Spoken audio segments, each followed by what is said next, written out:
reports today, Gary, that New York City Mayor Eric Adams has plans to phase out the city's vaccine mandate in the coming weeks.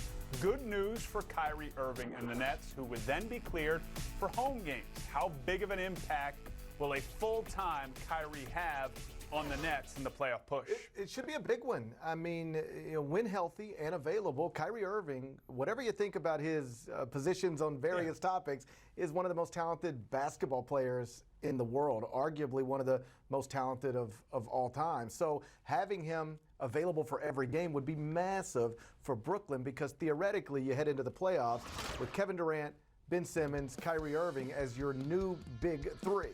And for Kyrie personally, he must feel like he's won a little bit here, that he was able to stand firm, never compromise, and ultimately still be allowed to play home games once this vaccine mandate is loosened or removed. His reasons for not getting vaccinated have never made much sense to me, but they made sense to him, and it is true that he always said, I will not compromise on this. He never did, and now the day that he's been waiting on, it looks like it's not too far into the future. And if nothing else, you can root for Kevin Durant and his opportunity to finally play. Obviously, James Harden's now moved on to Philly, but play with a guy that he latched himself to when they built this whole thing a few seasons ago. There's no question. Like when Kevin Durant decided to go to Brooklyn, it was to win a championship with Kyrie Irving and whatever other pieces were there. At the time, we didn't know we were about to enter a pandemic and vaccine mandates. These are things we never talked about. So for KD, you know it's been frustrating, even if he has publicly handled it pretty well. But I promise you, when the news broke earlier today here in New York City, a lot of Brooklyn Nets fans were celebrating Kyrie, KD, I'm certain as well. Aaron Rodgers' decision to play and where to play in 2022 will be the most followed storyline in the NFL this offseason. And Packers general manager Brian Gutekunst spoke today about where Rodgers and the Packers are headed. What we do know is that the conversations that have been had since the season ended with Rodgers, with Gutekunst, with Matt LaFleur, with upper-level management have been much more positive and collaborative than they were a year ago, which led to a contentious offseason. Intentionally so. Think about where we were a year ago and the terrible relationship that Aaron Rodgers had with the Green Bay front office. That all seems to have been resolved over the past year. I'm not saying everybody's best friends, but that front office, I give them credit, they seem to listen to Aaron Rodgers. His ego was hurt a little bit heading into last offseason. He didn't feel like he mattered as much as he should, didn't feel like he got the respect that he perhaps deserved, and he expressed that publicly and in a way that made it appear he might really be willing to never play for the Packers again, but he still came back. And over the past year, they have worked on that relationship. They're now listening to him. They're now asking him questions. They're now involving him in ways that he wasn't previously involved. And so, as always, we'll see where this ends up.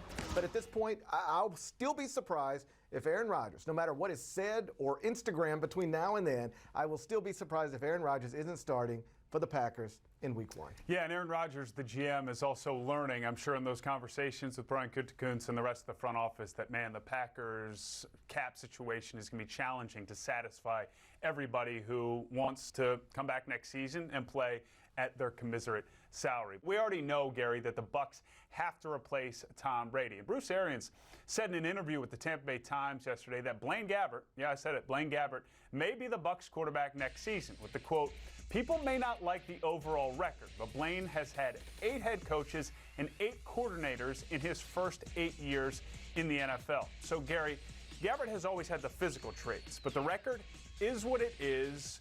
Do you think he could succeed in Tampa as QB1? Theoretically, maybe, because he'd be surrounded by some really nice pieces, have a great coaching staff, perhaps. But I wouldn't bet on it. The reason Bruce Arians said people might not like the record is because it's 13-35 as an NFL starter. Nobody would like that record. He's thrown 47 interceptions in his career, only 50 touchdowns. The QBR is 72.4. There's just not a lot of good stuff there. This, to me, sounds a lot like what we were talking about in Pittsburgh yesterday. Yeah. When you were asked about your quarterback situation after a Hall of Fame quarterback has recently retired, you always leave the option open for the guy who's been the number 2 to be the number 1, because that might really be where you end up.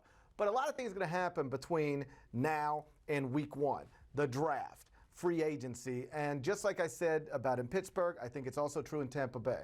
Maybe the Steelers end up with Mason Rudolph. Maybe Tampa Bay ends up with Blaine Gabbert. But I assure you that is not the plan at this moment. Yeah, it's not plan A. I don't think it's plan B. I'd be surprised if it's plan C because much like Pittsburgh, in their division, the Bucs are set up to be a playoff caliber team once again. The offseason QB market's going to be so volatile, they could make a move to have someone there that would put them in a better position. But I kind of would like to see what Blaine Gabbert could do because 8 OCs is a real deal. I mean, that's 8 different offenses you got to learn. We can agree he has been in some bad situations throughout his career, but still, there's nothing in the numbers that suggests he's a high-level starting quarterback in that league. All right, let's move on to golf here. And, Gary, I'll tee you up on Phil Mickelson, the 8th winningest golfer in PGA Tour history, who has now found himself in the rough. That is a bad pun, I understand that. After recent comments came to light concerning his efforts and interest in starting a new Saudi Arabian-backed golf tour. An apology yesterday seems a little too late, as longtime sponsor KPMG has agreed to part ways with Mickelson. So, GP, we know Phil's a character, but what impact does this controversy, and that's what it's really become, have on his overall legacy, in your opinion? I think it's significant and also costly. He's lost his biggest sponsor, and you would reasonably assume that more are going to go the way of KPMG and cut ties with Phil Mickelson.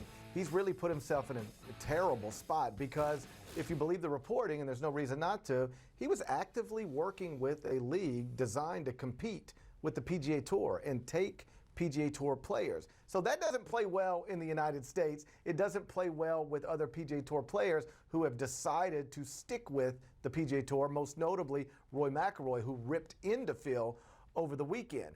And then the comments that were published last week probably at least damaged any relationship he had with the folks in Saudi Arabia who are trying to get this league off the ground. So he finds himself in a really uncomfortable spot. The reason he issued the lengthy apology is because I think he knows he is really messed up, and there's a decent chance he never gets back anywhere close to where he was with golf fans around the world and also those sponsors that pay his bills. Yeah, it's wild for one of the most loved golfers, fan favorite, to be in this spot, but that's where we are. It's time to turn up the heat. March fast approaching. You got the mitts here, and we're looking at teams that are sitting on the bubble, according to our bracket expert, Jerry Palm. Gary, you've got the mitts on now, so tell us what bubble teams you think will get hot at the right time and make the big dance. We start with the Hoosiers.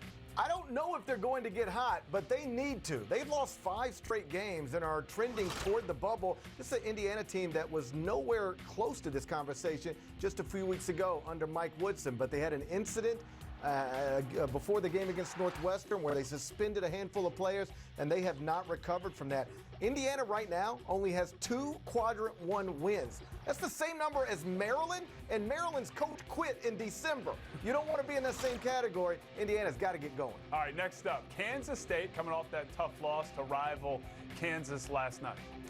Kansas State is a team that if you could go back and take just a few games and flip them, close games, they'd be in a totally different situation. They're 14-13 overall, but they've got a top 10 schedule in the country, 4 Quadrant 1 wins. Here's the problem. They've had 7 games decided by 3 or fewer points, and they're 2-5 in those games. If they were 5-2 in those games, they'd be easily on the right side of the bubble. As it is, probably on the wrong side. Yeah, that feels pretty warm.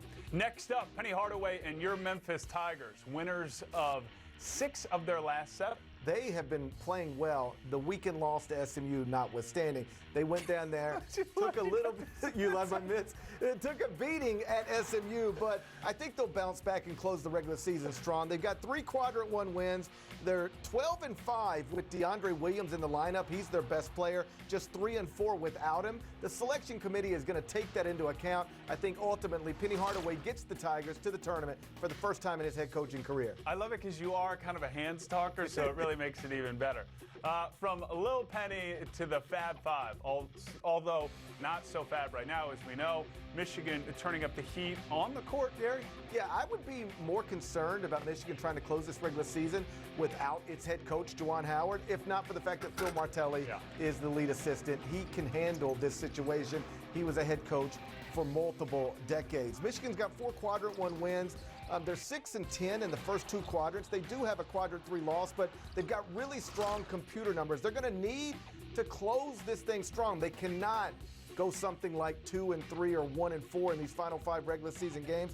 But assuming they close all right, Michigan, I believe, will get back to the NCAA tournament. From one shade of blue to a slightly lighter shade through the Tar Heels, sitting in 3rd in the ACC, but still bubbling?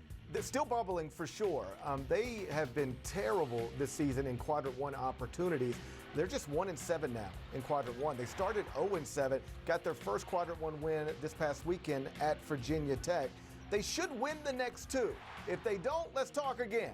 But they should win the next 2, close the regular season at Duke. Whatever happens there happens. But this is a Carolina team that maybe 2 weeks ago I thought was going to miss the NCAA tournament. Now I think they're going to do enough, just enough, to get on the right side of the bubble, maybe be in the first 4 in Dayton.